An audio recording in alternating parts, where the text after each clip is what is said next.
Hello guys, welcome to the official YouTube channel of Soodan academy.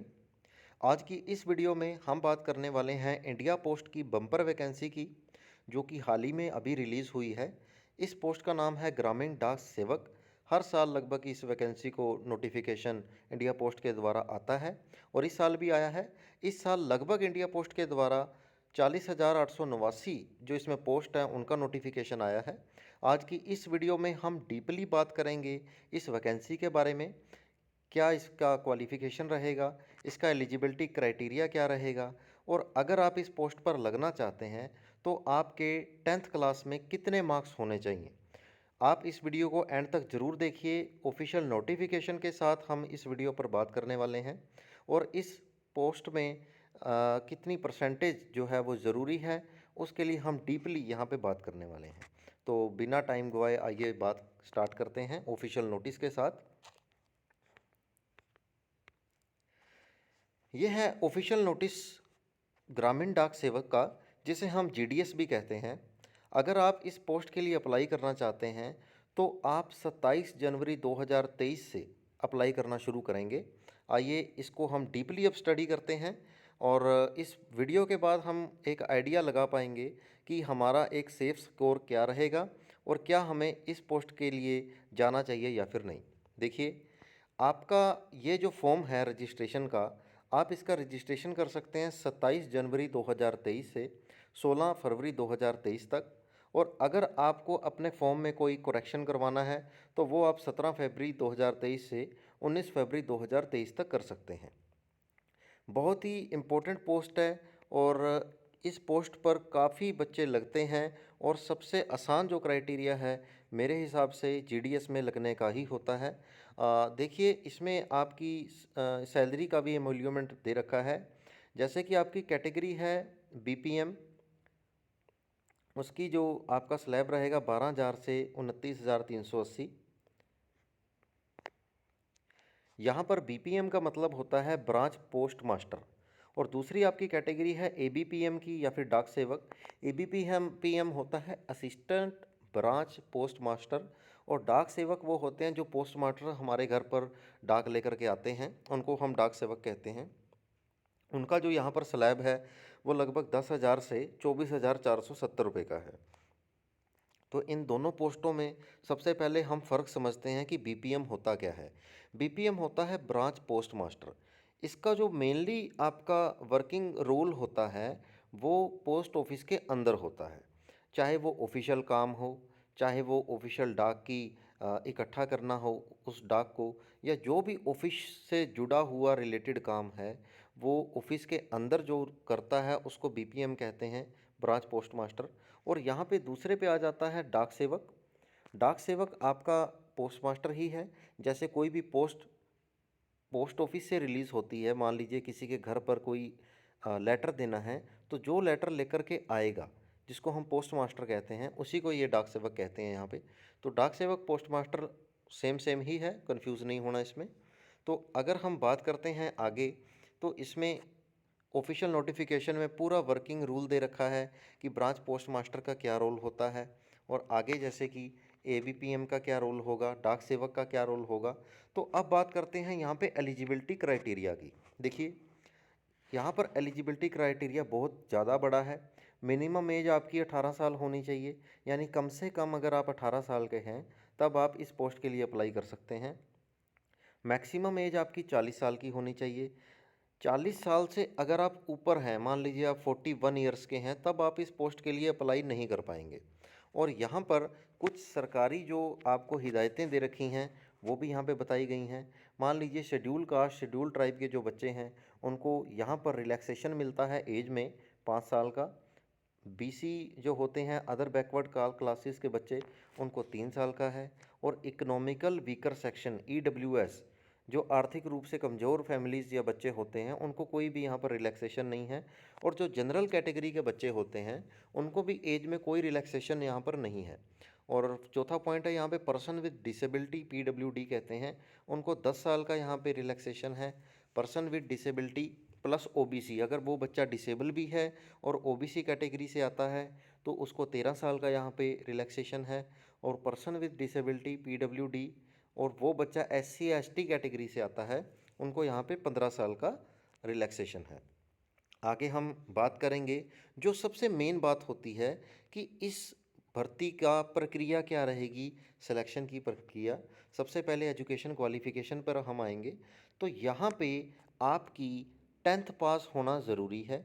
ये जो form है या ये जो रिक्रूटमेंट है, ये सिर्फ उन बच्चों के लिए है जिन्होंने एटलीस्ट 10th क्लास की हुई है, क्योंकि यहाँ पर जो सिलेक्शन होगा वो आपकी 10th क्लास की परफॉर्मेंस के बेस पर ही यहाँ पर सिलेक्शन किया जाएगा। यहाँ पर ये मैटर नहीं करेगा कि आपने कितनी ही हायर स्टडी की हुई है। यहाँ पर सिर्फ़ और सिर्फ आपके 10th में जितने मार्क्स हैं, उस मार्क्स के अकॉर्डिंग आपका फाइनल सिलेक्शन होगा। और यहाँ पे जो ज़रूरी चीज़ें हैं वो ये हैं कि 10th क्लास में आपके पास मैथ्स और इंग्लिश सब्जेक्ट वो होना चाहिए। और यहाँ पे कोई भी यहाँ पे कंपल्शन नहीं है कि किस बोर्ड का होना चाहिए बच्चा, चाहे वो CBSE बोर्ड हो, ICSE बोर्ड हो, या कोई भी स्टेट का बोर्ड हो, बिहार, हरियाणा, पंजाब, किसी भी स्टेट का बोर्ड का बच्चा है वो यहाँ पर अप्लाई कर सकता है इस पोस्ट के लिए।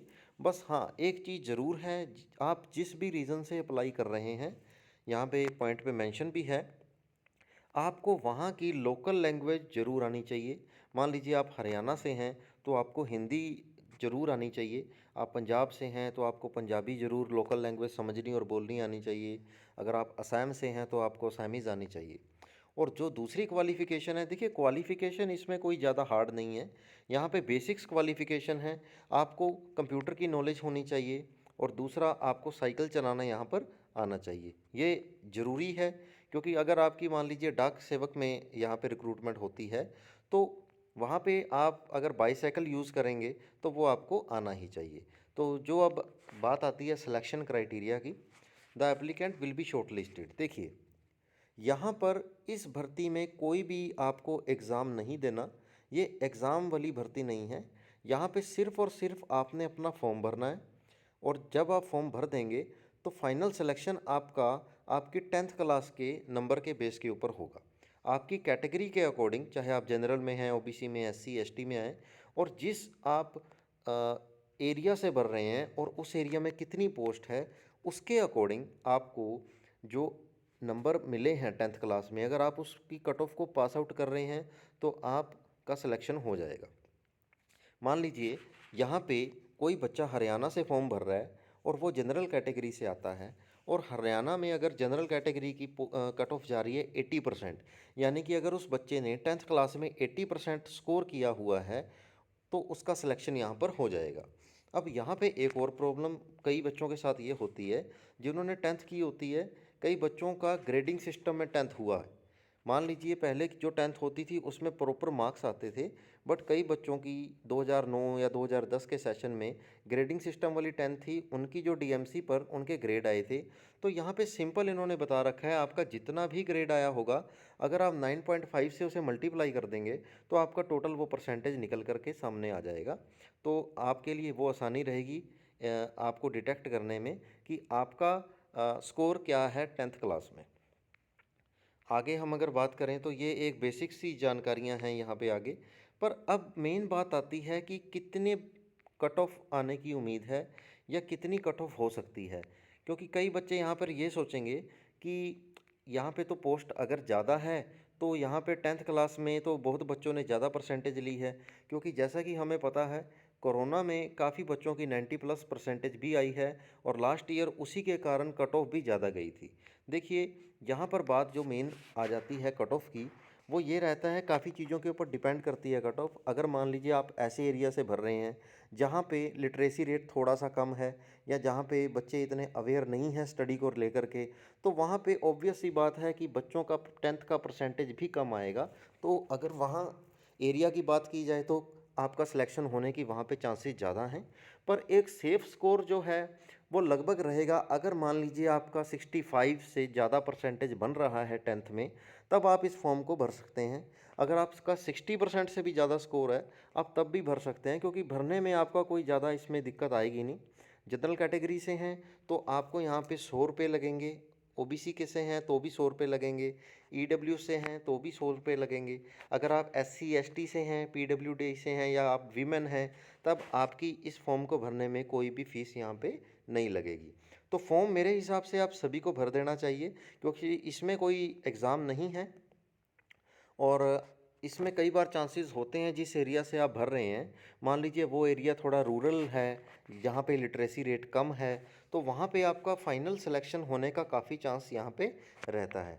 तो ये एक इम्पोर्टेंट जॉब है जीडीएस की, जिसमें आपका कोई भी एग्ज़ाम नहीं होगा।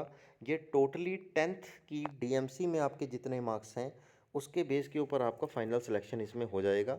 तो एक सेफ स्कोर जो है वो लगभग 65 से अबव यहाँ पे रह सकता है।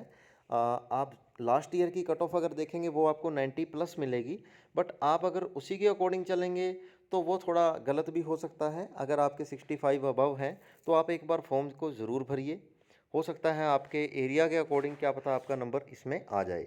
तो ये बम्पर वैकेंसी है, 40,889 इसमें पोस्ट हैं, तो आपको इस पोस्ट के लिए ज़रूर जाना चाहिए।